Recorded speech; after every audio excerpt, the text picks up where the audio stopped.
The gentle hum of the cruise ship beneath their feet was soothing at first, the ocean stretching out endlessly on all sides. Nicole, Sarah, James, and Matt were thrilled to be on this vacation, a luxurious escape from their hectic lives. The salty air, the endless buffet, the clear blue skies, it was paradise. But as the days passed, something strange started to cloud their perfect getaway. It started on the third night. A dense fog rolled in from nowhere, obscuring the stars, making the ship feel isolated, suspended in a pocket of eerie silence. The ship's staff seemed nervous, avoiding eye contact, muttering to each other. Nicole noticed it first, a coldness in the air that wasn't from the sea breeze. An unsettling presence, like someone was watching them, lurking just out of sight. "I keep having these dreams," Sarah whispered over dinner, her face pale and hands trembling. "This thing is in them. It's whispering to me, telling me things I don't want to hear." James tried to laugh it off. "Come on, Sarah. It's just the waves messing with your head. We've been cooped up on this ship for days." But Matt nodded, eyes hollow, like he'd seen something he wasn't ready to admit. "I've seen it too." Nicole felt a shiver crawl up her spine. The dining hall felt too quiet, the laughter of other passengers distant, as though it were coming from a different reality. The air was thick with unease, and it clung to them like an invisible fog.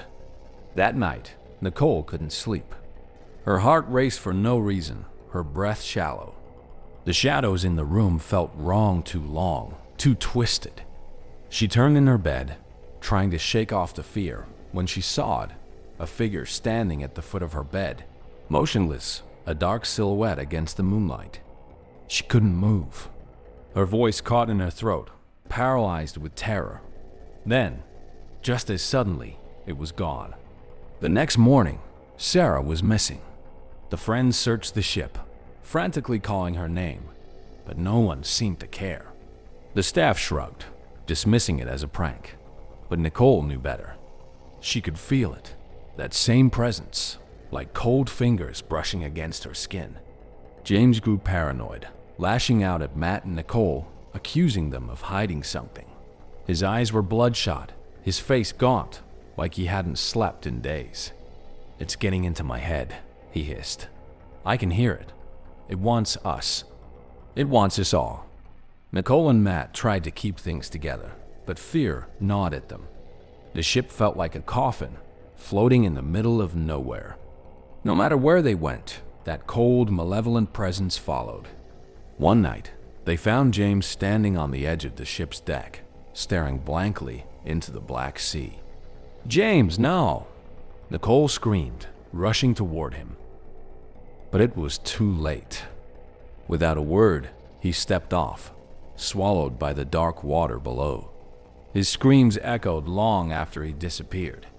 Matt started to break. He refused to leave the cabin, mumbling to himself, eyes darting toward the corners of the room like something was creeping closer.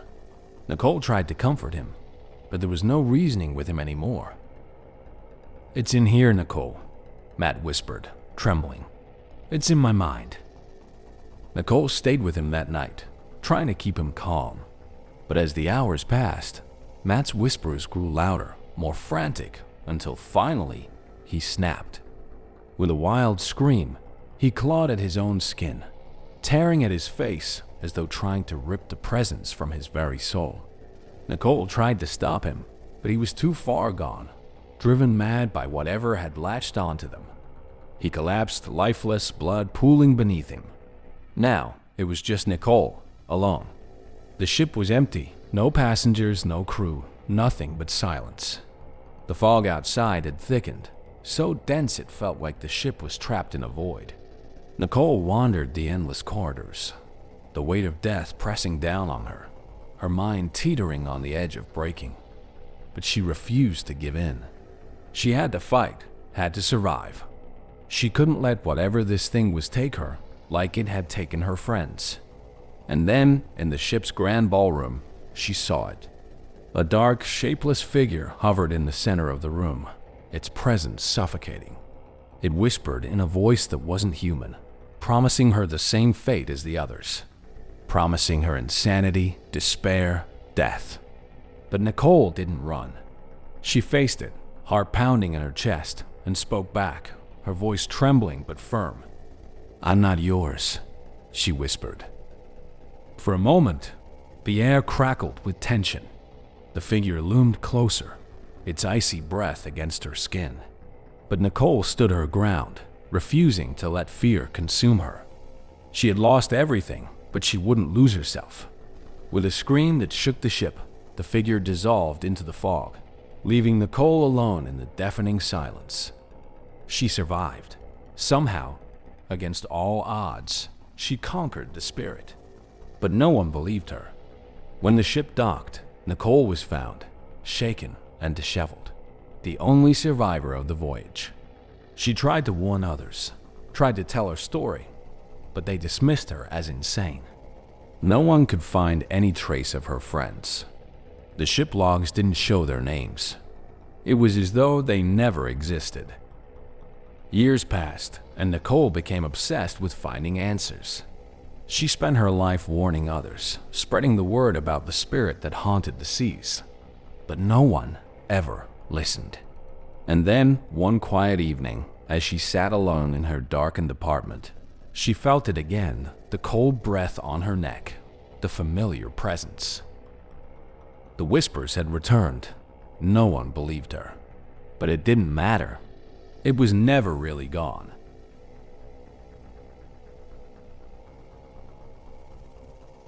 The endless stretch of the ocean surrounded them, a glittering horizon against the pale blue sky.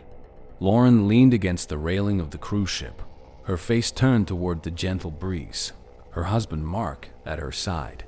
For most, this was a dream vacation, a luxurious escape. But for Lauren and Mark, it was more than that. It was a distraction. A distraction from the painful reality they couldn't seem to escape. Lauren had always dreamed of being a mother. She and Mark had tried everything, from endless doctor visits to IVF, but the answer was always the same. She couldn't conceive. The words felt like a life sentence. She had to live with it, but it gnawed at her soul every day. Mark placed his hand over hers, trying to comfort her as he always did. "We'll find a way, Lauren. Maybe this cruise is what we need. A fresh start, some time to relax." Lauren smiled, but her eyes were distant, lost in thoughts of a future she could never have. She loved Mark deeply, but there was an emptiness in her heart that nothing seemed to fill.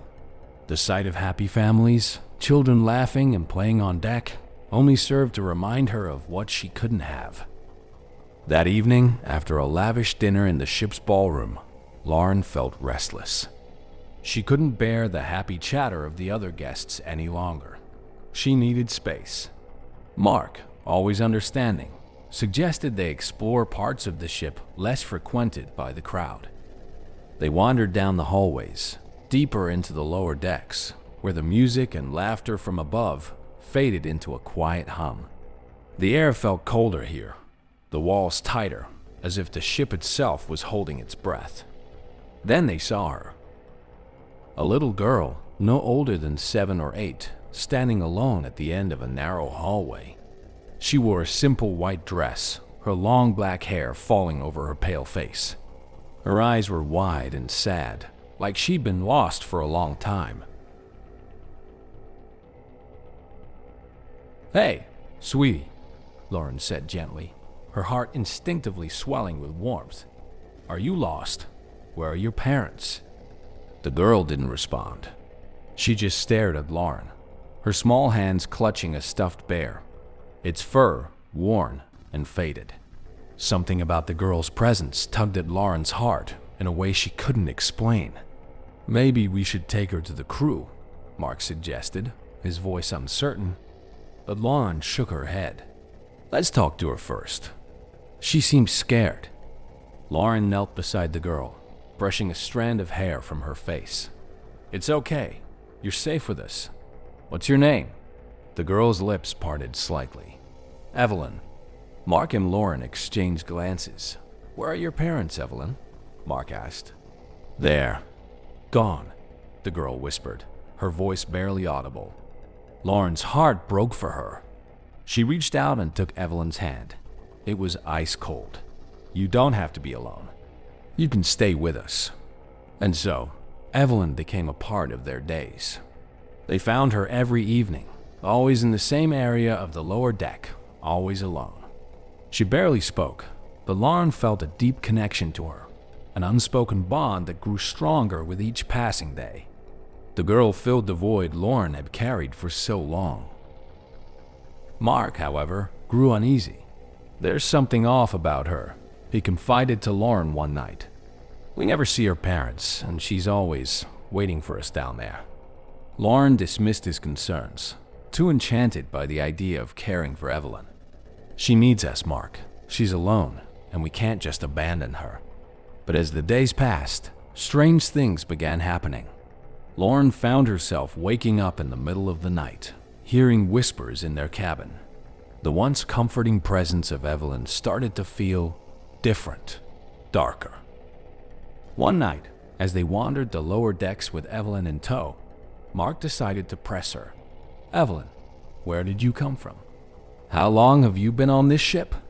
The little girl looked up at him with her wide, empty eyes. "I've always been here." A chill ran through Mark, and he pulled Lauren aside.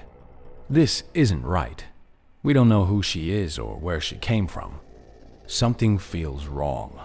Lauren, frustrated, brushed him off. "You're overreacting. She's just a little girl." But that night, as they slept, Lauren had a dream, or at least she thought it was a dream. She saw Evelyn standing at the foot of their bed, her eyes dark and hollow, her dress soaked as if she'd been pulled from the depths of the ocean. Evelyn spoke, but her voice wasn't a child's anymore. It was something old, something cold. "You can't have what you want," Evelyn whispered. "You'll never have it." Lauren awoke with a start, her heart racing. The room was empty, save for the sound of the ocean outside. The next day, Mark insisted they go to the ship's crew and report Evelyn. But when they tried, the crew members stared at them with confusion. "There's no little girl named Evelyn on this ship," the head officer said. "That's impossible," Lauren insisted. "We've seen her every night." The officer shook his head. "I'm sorry, ma'am, but there's no record of any child fitting that description on board." Panic began to rise in Lauren's chest. She turned to Mark, but his face was pale, his eyes wide with realization. "She's not real, Lauren." Lauren refused to believe it. She stormed down to the lower deck where they always found Evelyn, her heart racing, her breath shallow. She needed to see her, to prove to herself that Evelyn was real, that the connection they shared wasn't just a figment of her imagination. But when they reached the spot, Evelyn was gone.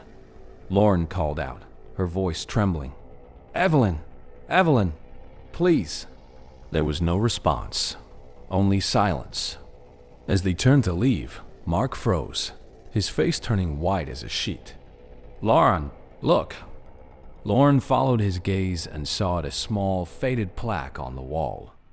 It was old, worn by time, and as she brushed the dust away, the words sent a chill down her spine. "In memory of Evelyn Daniels, lost at sea, 1912. Lauren stumbled back, her mind spinning. How could it be? Evelyn was real. She had to be. But deep down, she knew the truth. Evelyn had never been real. She had been a ghost, a manifestation of the child Lauren had always longed for, but could never have. As they stood there in shocked silence, the temperature dropped. The sound of a child's laugh echoed faintly through the halls, followed by a whisper. "You'll never have what you want." Lauren's breath caught in her throat as a cold wind rushed past them, the lights flickering above. Evelyn was gone, but her presence lingered, a cruel reminder of what they could never have. And then, as the ship sailed on, Lauren realized with dawning horror, Evelyn wasn't just gone, She had never been there at all. But her laughter still echoed in Lauren's mind, a twisted reminder of the family she would never have.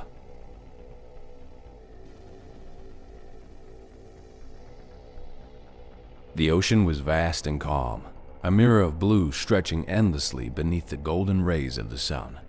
The luxury cruise ship, the Horizon's End, was a floating palace of indulgence, a haven for the wealthy and the bored. Julia and her husband, Michael, had taken the cruise as a much-needed escape from their everyday lives. It was supposed to be a week of relaxation, free from the demands of their busy schedules. But from the moment they boarded, something felt wrong. On the surface, everything seemed perfect. The staff was polite, the food exquisite, and the entertainment endless. But there was an undercurrent of unease that Julia couldn't shake. She had noticed it from the moment they stepped on board. The way the crew avoided eye contact, how they all seemed tense, their smiles forced and brittle.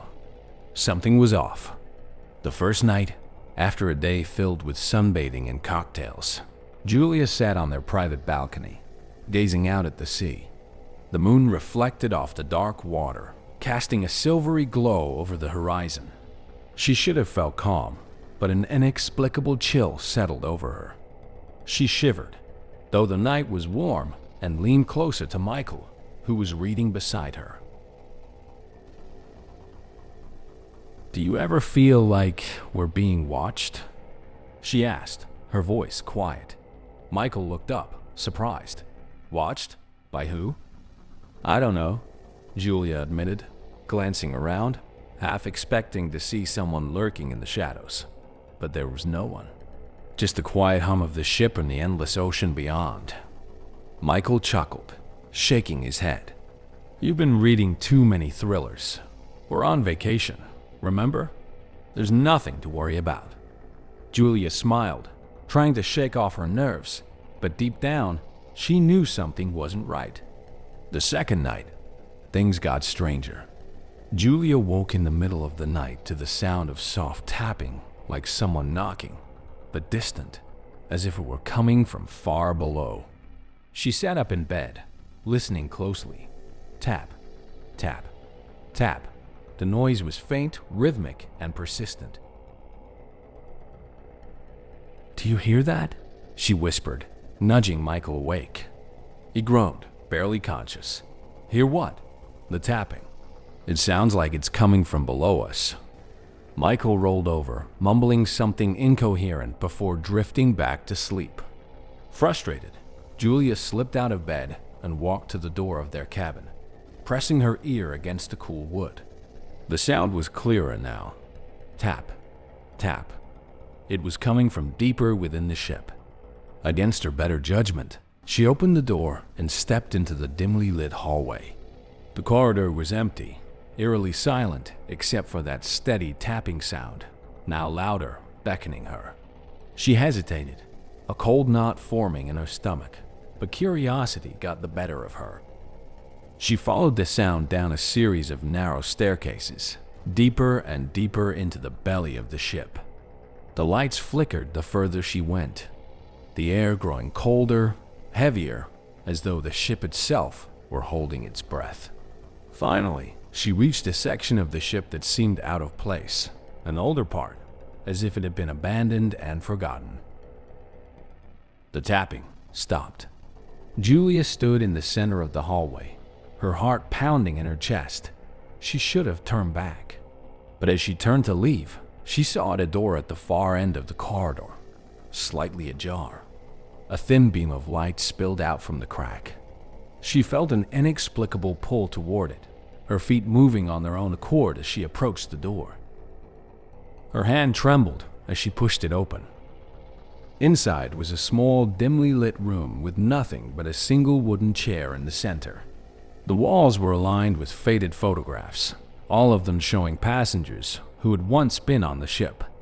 Old, black and white images of smiling couples, children playing, families enjoying their vacation. But there was something wrong with the photos.